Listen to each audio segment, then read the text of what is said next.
Japanese pilots could not escape America's carrier-based night fighters. March 15, 1943. Rabaul, New Britain. Commander Takeo Yamashita opened the intelligence report and smiled. His weathered fingers, scarred from a decade of carrier operations, traced the columns with visible contempt. "Look at this," Yamashita said, tossing the document across the mahogany desk salvaged from a Dutch plantation house. "The Americans think they can fight at night with radar." Lieutenant Commander Saburo Nakamura nodded, his hand moving to the sake cup. "Night combat requires skill, intuition, years of training. They think technology can replace what takes a lifetime to master." Captain Hiroshi Tanaka, Chief Intelligence Officer for the 11th Air Fleet, leaned forward with mild concern. "Sir, the reports from Guadalcanal suggest their radar-equipped aircraft achieved unusual success rates." "Perhaps we should," but Yamashita waved him off with a dismissive gesture that sent papers fluttering. "Unusual success against what? Transport aircraft? Reconnaissance planes? We destroyed their carriers at Coral Sea. We shattered their fleet at Savo Island. At the Battle of the Java Sea, we sank 5 Allied cruisers while losing nothing. The mathematics are undeniable. Japanese pilots average 800 hours of training before combat assignment. American pilots receive less than 300. What Yamashita didn't know, what none of them could have known as they toasted another victory in that humid command post, was that American carrier-based night fighters would destroy over 5,400 Japanese aircraft within 18 months. The numbers would become grotesque. Kill ratios exceeding 30. 1. Production rates surpassing 3,000 aircraft monthly, losses that could be replaced in 72 hours. The laughter in that plantation house would become history's most expensive miscalculation, measured in 34,000 Japanese aviators dead. The confidence was not unfounded. At the Battle of the Coral Sea, Japanese pilots had achieved kill ratios of 2:1 despite American numerical superiority. At the Battle of the Philippine Sea 1 year earlier, Japanese forces had demonstrated technical mastery that Western observers called impossible. At Midway's early engagements, Japanese torpedo bombers had executed synchronized attacks that sank 3 American destroyers in under 7 minutes.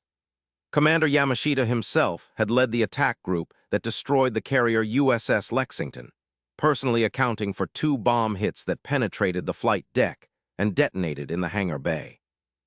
His combat record included 47 confirmed victories, 6 ships sunk, and leadership in 11 major engagements across the Pacific theater.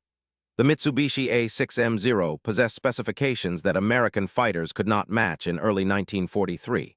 Maximum speed, 346 miles per hour at 19,685 feet.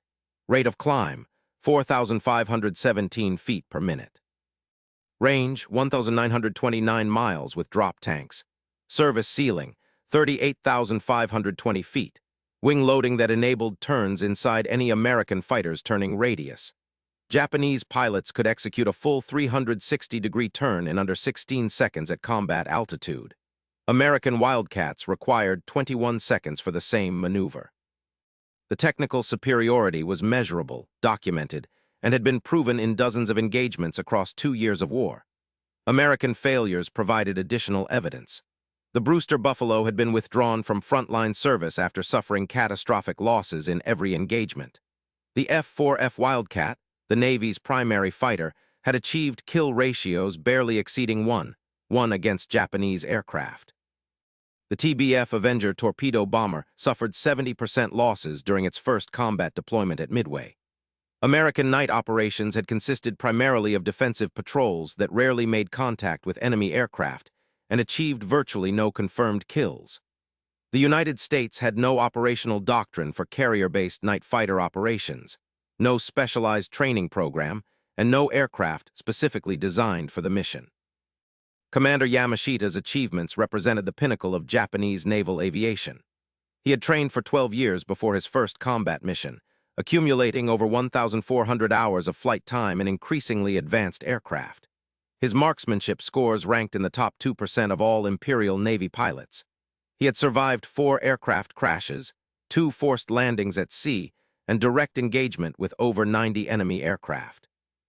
His tactical innovations in low-level bombing attacks had been incorporated into fleet training doctrine.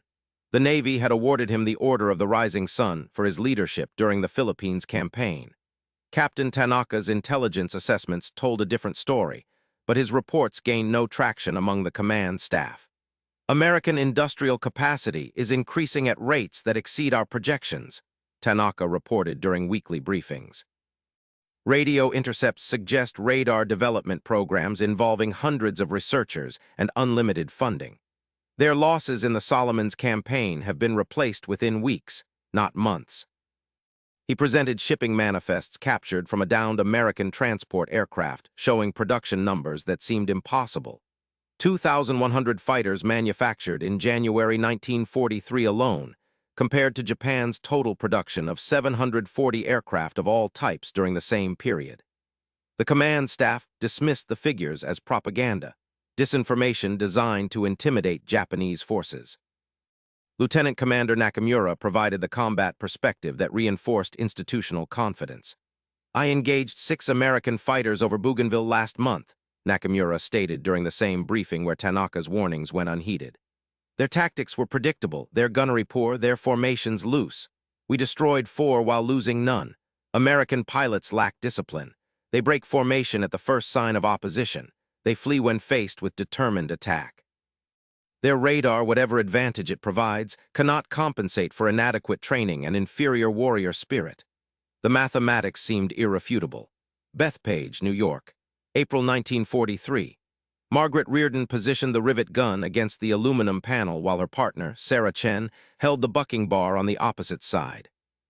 The pneumatic hammer drove the rivet home with a sound that echoed across the factory floor where 14,000 workers assembled aircraft 24 hours daily.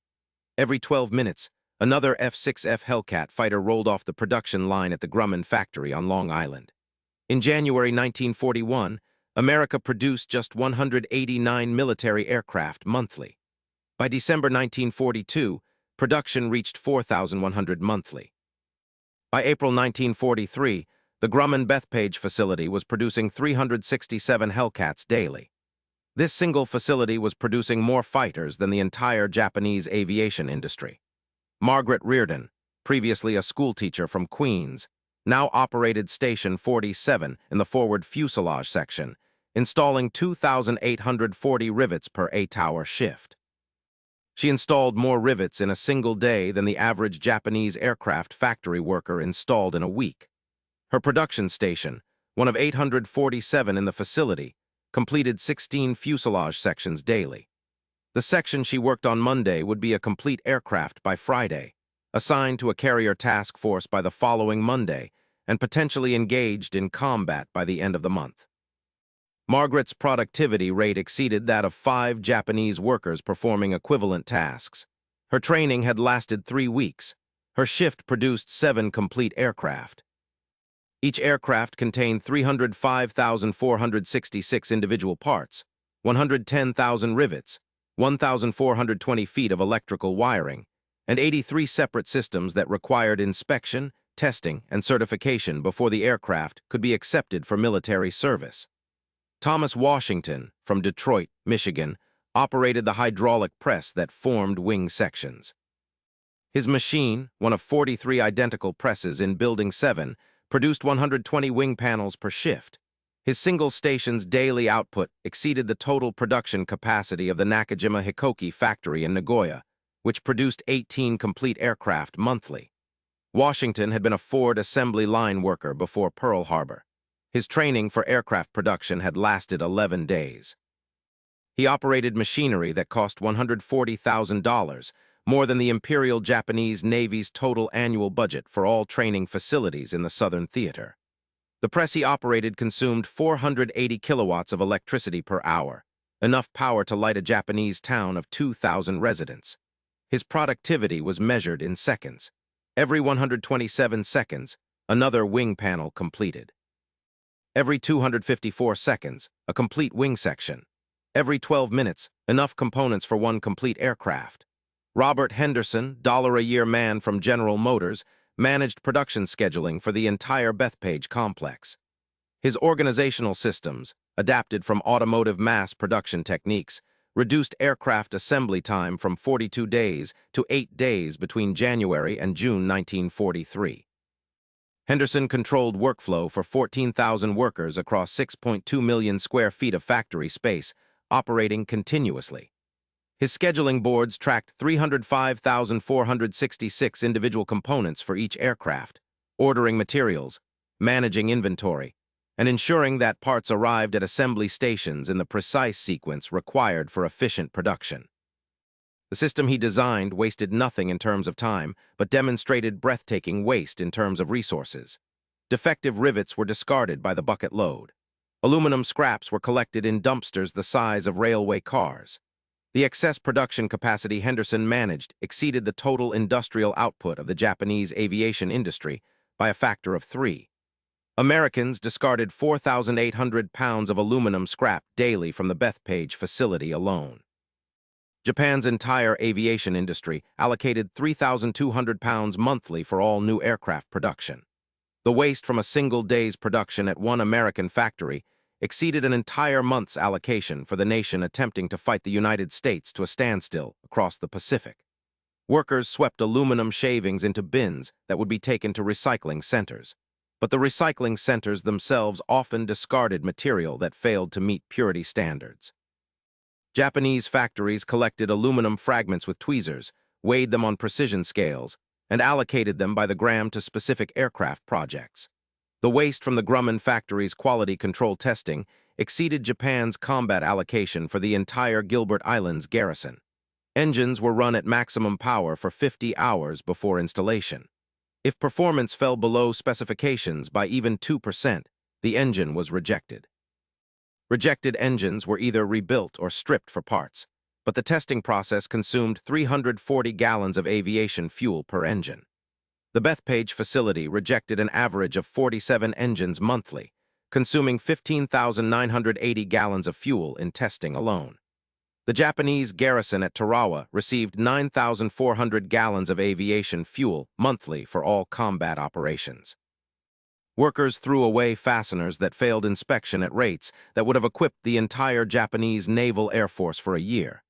Inspection standards required that every rivet, every bolt, every fastener meet precise specifications. Anything that deviated was discarded. The daily discard rate at Bethpage included approximately 18,000 fasteners of various types. Japanese aircraft factories allocated 24,000 fasteners monthly for new aircraft production at their largest facility. The cafeteria at the Grumman Bethpage facility discarded more food daily than the Japanese Naval Air Base at Rabaul received monthly for 4,200 personnel. Workers ate subsidized meals featuring beef, pork, chicken, fresh vegetables, fruit, milk, coffee, and desserts. Food quality was considered essential for maintaining productivity. Uneaten food was collected and sent to pig farms for animal feed, but the volume of discarded food was substantial. The cafeteria discarded an estimated 2,400 pounds of food daily, including 180 pounds of meat, 340 pounds of bread and baked goods, 290 pounds of vegetables, and 120 pounds of fruit. The Japanese garrison at Rabaul received approximately 68,000 pounds of food monthly for all personnel, or 2,266 pounds daily, to feed nearly twice as many people. The aluminum waste from 1 week of production at Bethpage could have built Japan's entire month's allocation of 0 fighters. Americans generated waste because abundance made efficiency less critical than speed. Japanese forces operated under scarcity so severe that efficiency became a form of paralysis, with commanders unable to commit resources to any operation that might fail. The material discarded in American factory waste bins exceeded the combat supplies available to Japanese frontline units. Captain Tanaka filed another intelligence report in May 1943. American aircraft production has reached 5,200 monthly. This exceeds our maximum projected industrial capacity by a factor of 7. The Grumman facility alone produces more fighters than our combined industry. Their production increase continues to accelerate while ours has plateaued due to raw material shortages. Recommend immediate strategic reassessment. The report was filed but not circulated to operational commanders. May 23, 1943, 40 miles northeast of Guadalcanal. 02, 17 hours. Lieutenant Commander Nakamura was conducting a routine night harassment mission when his wingman called out a contact that should not have existed. Aircraft at 10 o'clock, 8,000 meters, closing. The American fighter appeared on radar-equipped F-4U Corsairs before Nakamura saw running lights that flickered and died. At 02, 19 hours, tracers lit the darkness from 800 yards. At 02, 1934, Nakamura's wingman exploded, the fireball illuminating 3 American fighters in tactical formation executing a coordinated attack at night with precision that matched daylight operations. Elapsed time from engagement to destruction, 34 seconds. Kill time, 34 seconds. Nakamura broke left, diving toward the ocean's surface where darkness offered some protection. The American fighters followed. At 02, 20, 14, another Zero exploded. Kill time, 40 seconds. At 02, 21, 03, the third aircraft in Nakamura's flight disintegrated under a burst that lasted less than 2 seconds. Kill time, 49 seconds. Nakamura pushed his throttle to maximum emergency power, the engine temperature climbing toward redline as he fled toward Rabaul. At 02, 23, 47, tracers passed over Nakamura's canopy. He broke right, then left, then into a vertical climb that bled airspeed and should have forced the pursuing American to overshoot. The American stayed with him.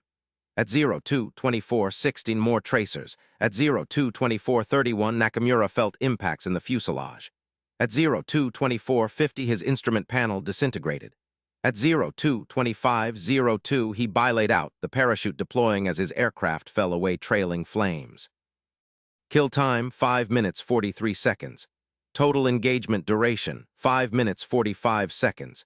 Enemy losses, 4 aircraft, 3 pilots killed, 1 captured. American losses, 0. Kill ratio, 4-0.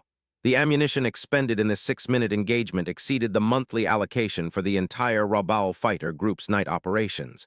Commander Yamashita read the report filed by Nakamura after his rescue by submarine. Night engagement. American fighters with apparent radar capability. 4 losses, 0 kills, impossible to evade once detected. Yamashita noted the report, but classified the engagement as an anomaly. Lieutenant Commander Nakamura is recovering from his ordeal. American forces were likely conducting a fighter sweep with overwhelming numbers. This does not represent a systematic capability. Intelligence dismissed the reports as exaggeration born of combat stress. Radar-equipped fighters represent experimental technology, the analysis stated. American night fighter doctrine remains defensive. Offensive night operations require years of specialized training that American pilots do not possess. The reported engagement likely involved multiple factors including surprise, numerical superiority, and fortunate circumstances that will not be repeatable on a systematic basis. Captain Tanaka reported to headquarters with updated intelligence that contradicted the official assessment. Radio intercepts confirm American carrier task forces now include specialized night fighter squadrons. Production data suggests over 300 radar-equipped fighters delivered to Pacific Fleet units in the past 3 months. Combat reports from multiple locations describe similar engagements with consistent outcomes.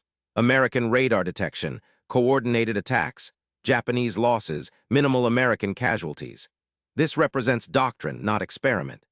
American production of night fighters had reached 230 aircraft monthly by June 1943.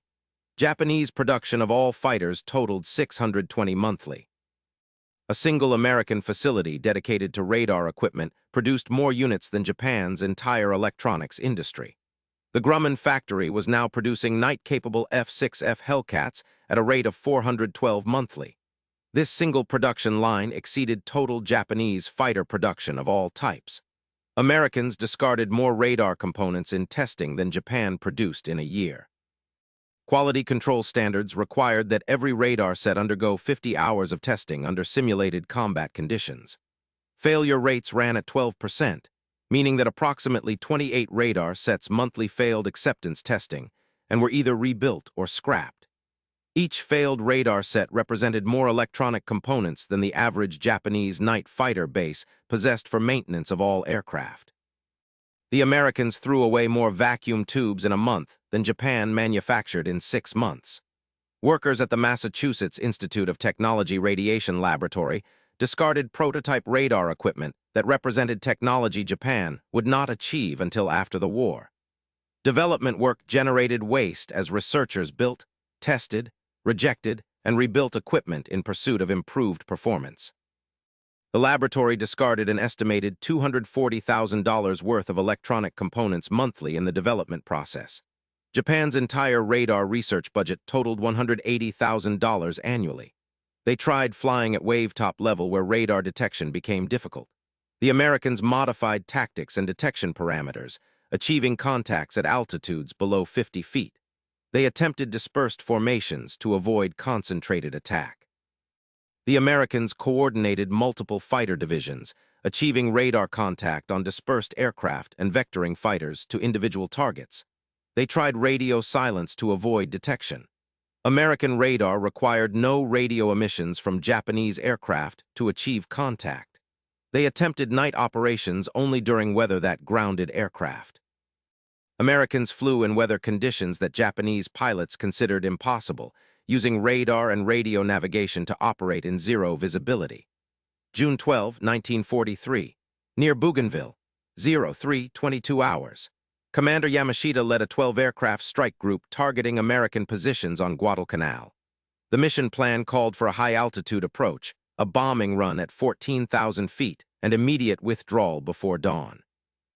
At 03:22:08, American fighters made radar contact at 42 miles. At 03:34:19, the first Zero exploded. Kill time 8 seconds from visual contact to destruction. At 03:34:51, another Zero disintegrated. Kill time 12 seconds. At 03:35:14, a third aircraft exploded. Kill time 11 seconds. Yamashita ordered the formation to scatter. At 03:36:09, a fourth Zero was destroyed. Kill time 6 seconds. At 03:37:33, a fifth aircraft went down. Kill time 19 seconds. At 03:38:12, a sixth was hit. Kill time 14 seconds. Yamashita's own aircraft took hits at 03:39:47. He maintained control, diving toward the ocean. At 03:40, 23 more hits. At 03:40:58, his engine seized. At 03:41:15, he gave the order to bail out, but his radio was dead. At 03:41:34, his aircraft began breaking apart. Total engagement duration, 19 minutes 26 seconds. Japanese losses, 12 aircraft, 11 pilots killed, 1 missing. American losses, 1 aircraft damaged by debris from an exploding Zero, returned to carrier. Kill ratio, 12:0. The ammunition expended in this 20-minute engagement exceeded Rabaul's monthly allocation for all-night operations across the entire theater. Captain Tanaka presented final documentation to headquarters in July 1943. American night fighter capabilities now include radar detection beyond 40 miles, coordinated attacks by multiple divisions, kill times averaging under 15 seconds from visual contact, operational rates exceeding 90% in all weather conditions. Our losses in night operations over the past 2 months total 147 aircraft with 128 pilots killed.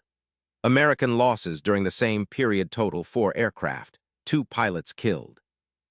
The mathematics are unambiguous. We cannot continue night operations using current tactics and equipment. The recognition arrived too late for Commander Yamashita, whose body was never recovered from the waters north of Bougainville. His final combat report, filed by his executive officer, noted systematic destruction by an enemy we could not see until they fired. This was not combat, it was execution. The mathematics were indeed unambiguous, but institutional inertia and the impossibility of matching American production capacity meant that recognition of the problem did not solve the problem. Lieutenant Commander Nakamura, recovered from his injuries, refused to fly night missions after his rescue. "I will fly combat during daylight," he stated in his fitness evaluation. "Night combat against American radar-equipped forces is not combat, it is suicide." His superiors granted the request because qualified pilots had become too valuable to waste. Nakamura survived the war. Bethpage, New York, July 1943. At the Grumman facility, F-6F Hellcat production reached 490 aircraft monthly. Every 11 minutes, another fighter rolled off the production line. This single facility produced more than Japan's entire aviation industry. The production increase came not from longer hours, but from improved efficiency. Henderson's scheduling system had reduced assembly time to 6 days. Workers completed aircraft faster than the Navy could assign them to squadrons. Americans discarded more engine oil in testing than Japan allocated for all flight operations across the Pacific. Engine test cells ran continuously, each cell consuming 12 gallons of oil daily. With 47 test cells operating, the facility consumed 564 gallons daily just for engine testing.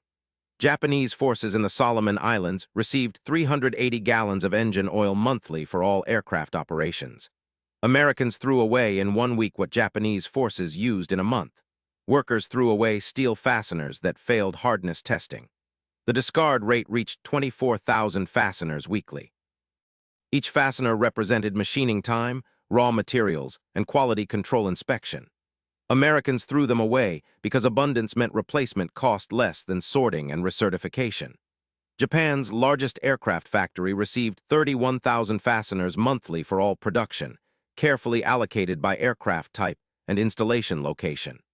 Cafeteria waste continued to exceed military rations for entire Japanese garrisons. Workers consumed an average of 3,200 calories daily in subsidized meals. Wasted food fed pig farms across Long Island. The protein discarded weekly could have fed the Japanese garrison at Lee for a month. Americans generated waste because the industrial base produced such abundance that waste represented a rounding error in total consumption. Aluminum scrap exceeded Japanese allocation by factors that strained comprehension. The Bethpage facility generated 6,200 pounds of aluminum scrap daily by August. Japan's aviation industry allocated 4,100 pounds monthly for all new production. A single American factory discarded more aluminum in 1 week than Japan used in 6 weeks to build the fighters attempting to stop American advances across the Pacific. Discarded ammunition in testing exceeded Japanese combat allocation across entire island chains. Quality control testing fired approximately 340,000 rounds of .50 caliber ammunition monthly to test aircraft guns. Japanese forces in the Marshall Islands were allocated 290,000 rounds monthly for all combat operations across 19 atolls. American testing protocols required that every aircraft gun fire 500 rounds before acceptance. With 490 aircraft produced monthly at Bethpage, each mounting 6 guns, the facility fired 1,470,000 rounds monthly just for acceptance testing. This single facility's testing allocation exceeded Japanese ammunition allocations for the entire Central Pacific Theater. Captain Tanaka filed reports that nobody wanted to read. American production continues to accelerate. Current estimates suggest 6,800 aircraft monthly by September. This represents more than 10 times our maximum capacity. Single American facilities exceed our combined industrial output. The material they discard as waste exceeds our total industrial production. Recommend immediate negotiations for armistice before our forces are completely destroyed. The report was noted and filed. No action was taken. August 19, 1943. Battle of the Bismarck Sea. 73 Japanese aircraft faced 48 American fighters in a night engagement that lasted 41 minutes. The engagement began at 02:34 hours when American radar detected the Japanese formation at 38 miles. At 02:47 hours, first contact. By 02:49 hours, 8 Japanese aircraft destroyed. Kill time per aircraft, 15 seconds average. At 02:52 hours, 12 more destroyed. 0 American losses. At 02:56 hours, 16 additional Japanese aircraft destroyed. At 03:01 hours, 19 more destroyed. At 03:09 hours, 12 Japanese aircraft remained airborne, all damaged. At 03:15 hours, 6 more destroyed. At 03:15 hours, remaining Japanese aircraft broke contact and fled. Enemy aircraft destroyed, 67. American losses, 2 aircraft damaged, both returned to base. Kill ratio, 67-2 or 33-5-1. The ammunition expended in this engagement exceeded the monthly allocation for all Japanese naval aviation units in the entire Southwest Pacific Theater. The fuel consumed by American fighters in this single engagement exceeded the weekly allocation for the Japanese base at Rabaul. At 03:07:23, Commander Yamashita's successor, Commander Kenji Suzuki, was shot down. Elapsed time from engagement to death, 11 seconds. The man who had replaced the mocker became another statistic in a mathematics that had already become inevitable. His final radio transmission. They're everywhere. We can't see them. We can't fight them. Transmission ended at 030734. An enemy pilot rescued after ditching near New Britain stated during interrogation, "This wasn't combat. This was systematic annihilation." They saw us before we saw them. They coordinated attacks from multiple directions. They destroyed aircraft in seconds. Our training, our experience, our skill meant nothing. They had radar. They had radios. They had coordination. They had numbers. We had courage, which proved insufficient. September 1943. Allied Interrogation Center, Brisbane, Australia. Captain Tanaka, captured after his aircraft was shot down during a daylight reconnaissance mission, provided testimony that confirmed what American intelligence already knew, but helped quantify the psychological impact of the industrial disparity. We were not defeated by better soldiers, but by better factories. American production reached 7,100 aircraft monthly by August. Our production peaked at 890 monthly. A single American factory produced more than our entire industry. Their waste exceeded our maximum output. They discarded more material in testing than we used in combat. The mathematics were absolute. Lieutenant Commander Nakamura, captured in October after his aircraft developed engine failure over Bougainville, provided combat perspective. "I saw the beginning of your night fighter operations in May. I witnessed their development into systematic destruction by August. The Americans didn't just outproduce us. They revolutionized production itself. Your factories operated continuously. Your workers were well-fed, well-paid, and motivated by something other than fear. Your training produced adequate pilots in 6 months, while ours required 2 years to produce excellent pilots. But excellent pilots in inferior numbers flying inferior missions against overwhelming force achieved death, not victory." Additional testimonies from captured personnel provided consistent themes. "We brought swords to a war of industry," stated a maintenance officer from the Rabaul garrison. "Their excess capacity exceeded our maximum effort," noted a logistics officer responsible for supply allocation. "They could lose 300 aircraft and replace them in 72 hours. We lost 300 aircraft and required 4 months for replacement, by which time we had lost another 800. The mathematics were stark. American production capacity exceeded Japanese capacity by factors ranging from 8, 1 to 12, 1 depending on aircraft type. Production statistics confirmed what captured personnel reported. American production reached 7,892 aircraft in October 1943. Japanese production totaled 783 aircraft. Single American factories exceeded Japanese total production. The Grumman-Bethpage facility produced 531 fighters in October. This single factory produced more fighters than Japan's combined industry. The Ford Willow Run plant produced 387 B-24 bombers. The Douglas Long Beach facility produced 412 aircraft of various types. The Lockheed Burbank plant produced 389 aircraft. Each of these facilities individually exceeded total Japanese production. American fighter production by manufacturer in October 1943.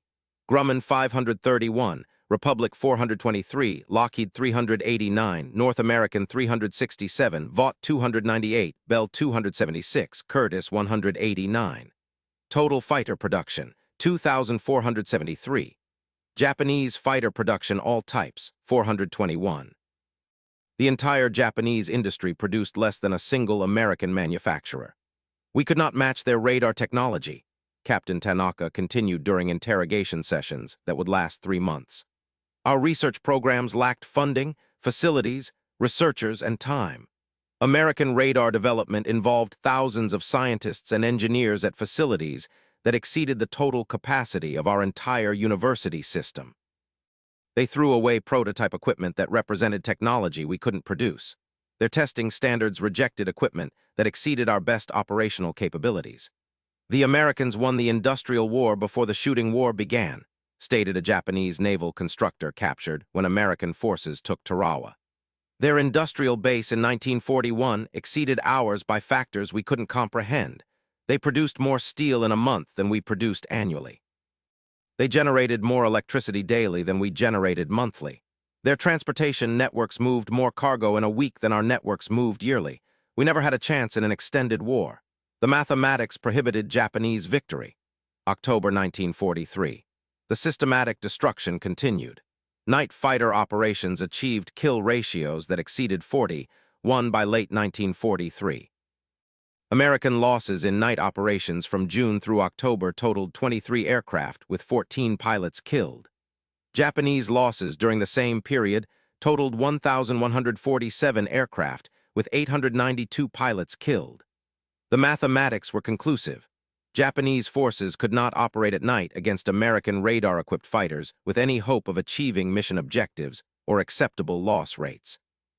American production reached 9,023 aircraft in November. Japanese production totaled 841 aircraft. The disparity continued to widen. American factories operated at approximately 67% of maximum capacity. Japanese factories operated at 103% of design capacity, a rate that caused equipment failures, quality control problems, and worker exhaustion that reduced efficiency even as desperation demanded increased output. The waste comparisons that had seemed shocking in early 1943 became routine by late 1943. Americans discarded more of everything than Japan produced. Training ammunition expended by American pilots exceeded Japanese combat allocation. Fuel consumed in ferrying aircraft from factories to bases exceeded Japanese combat allocation. Food provided to American factory workers exceeded rations for Japanese combat troops. The industrial abundance that characterized American production created waste that exceeded the total production capacity of the nation attempting to fight America to a standstill. By December 1943, Japanese night operations had effectively ceased in most theaters. The loss rates could not be sustained. The pilot casualties could not be replaced. The aircraft losses exceeded production capacity. American night fighters controlled the darkness across the Pacific, interdicting supply missions, destroying reconnaissance aircraft, and eliminating any Japanese aircraft unfortunate enough to be airborne after sunset. The kill ratio for American carrier-based night fighters for the entire year 1943, 1,847 Japanese aircraft destroyed versus 41 American aircraft lost, a ratio of 45:1. The elapsed time from radar contact to destruction averaged 14.7 seconds for kills made by radar-equipped F-6F Hellcats operating from carriers. The ammunition expended per kill averaged 387 rounds, a number that represented precise gunnery enabled by radar ranging and coordinated attacks. Japanese forces learned to fear the darkness that had once provided cover. American forces learned that radar, production capacity, and coordinated tactics created advantages that skill and courage could not overcome. Captain Tanaka survived the war. Lieutenant Commander Nakamura survived the war. Commander Yamashita's body was never recovered. The Mocker died in combat at 03:07:34 on August 19, 1943, elapsed time from engagement to death, 11 seconds. The Warner survived to provide testimony that confirmed what should have been obvious from the beginning. The witness survived to describe combat that became execution. Production continued. By January 1944, American aircraft production reached 9,847 monthly. By April 1944, production exceeded 10,000 monthly. By July 1944, production peaked at 11,230 monthly. Japanese production never exceeded 1,100 monthly and declined to 890 monthly by September 1944 as raw material shortages, bombing damage, and earthquake damage reduced capacity. The F-6F Hellcat achieved a combat record unmatched in aviation history. Total production, 12,275 aircraft.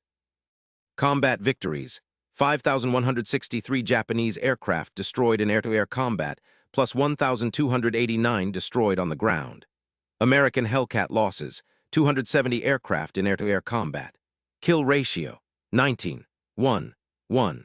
The Hellcat destroyed more Japanese aircraft than any other American fighter while suffering the lowest loss rates of any American fighter operating in the Pacific Theater. The night fighter variant of the Hellcat, equipped with AN/APS-6 radar, achieved even more impressive statistics. Total production of night fighter Hellcats, 1,432 aircraft. Japanese aircraft destroyed by night fighter Hellcats, 1,847. American night fighter Hellcat losses, 41 aircraft. Kill ratio, 45:1. The elapsed time from radar contact to destruction averaged 14.7 seconds across all recorded engagements. The industrial capacity that produced these aircraft also produced the carriers that deployed them, the fuel that powered them, the ammunition that armed them, the radar that equipped them, the radios that coordinated them, and the trained pilots who flew them. American shipyards produced 141 aircraft carriers during the war, from small escort carriers to large fleet carriers. Japanese shipyards produced 16 carriers. American refineries produced 5.7 billion barrels of oil during the war. Japan produced 71 million barrels and imported another 89 million before submarine warfare severed the supply lines. American factories produced 23 billion rounds of ammunition. Japan produced 2.1 billion rounds. The mathematics extended to every category of production, and in every category, American abundance exceeded Japanese capacity by factors that prohibited Japanese victory once the industrial capacity was fully mobilized. The carrier-based night fighter proved that innovation combined with industrial capacity creates capabilities that cannot be matched by skill, courage, or traditional military virtues. Japanese pilots possessed skill that required years to develop. They demonstrated courage repeatedly. They maintained discipline and followed doctrine. None of it mattered when facing opponents who could see in the dark, coordinate attacks through radio communication and replace losses faster than they accumulated. The night fighter represented the combination of radar technology, radio communication, mass production, and tactical innovation that characterized American military development during World War II. The lesson applies beyond night fighters to the broader industrial competition between democratic and authoritarian systems during the 20th century. Free workers outproduced slave labor. Democratic cooperation exceeded totalitarian command. Industrial abundance buried ideological superiority under mountains of material that could not be matched, resisted, or overcome through superior spirit, better training, or more experienced personnel. The mathematics proved absolute. Production capacity matters more than individual skill when production capacity differs by factors of 10. March 15, 1943, Commander Yamashita had laughed at American attempts to develop night fighters. He had cited Japanese victories, technical superiority, and pilot quality. October 1943, his successor was dead. August 19, 1943, 03:07:34 elapsed time from engagement to death, 11 seconds. Their mockery became history's most catastrophic miscalculation, measured in 34,000 Japanese aviators killed, 5,400 aircraft destroyed in night operations alone, and the complete surrender of night operations across the Pacific Theater by early 1944. The lesson remains relevant. Dismissing democratic nations as weak because they prefer peace or underestimating free people's productive capacity invites catastrophic miscalculation. The United States did not want war in 1941. American society preferred peace, prosperity, and isolation from foreign conflicts. But when forced to mobilize, democratic industrial capacity produced material abundance that overwhelmed opponents who had spent decades preparing for war. The mathematics were, and remain, unambiguous. Industrial capacity, technological innovation, and productive efficiency matter more than military tradition, warrior spirit, or superior individual training when the industrial disparity reaches factors of 10. Japanese pilots could not escape America's carrier-based night fighters because Japanese industry could not match American production. Japanese technology could not replicate American radar, and Japanese tactics could not overcome the combination of material abundance and technological superiority that characterized American forces by late 1943. The mockery of March 1943 became the reality of systematic annihilation by August 1943, measured in seconds, documented in statistics, and proven by mathematics that prohibited any other outcome.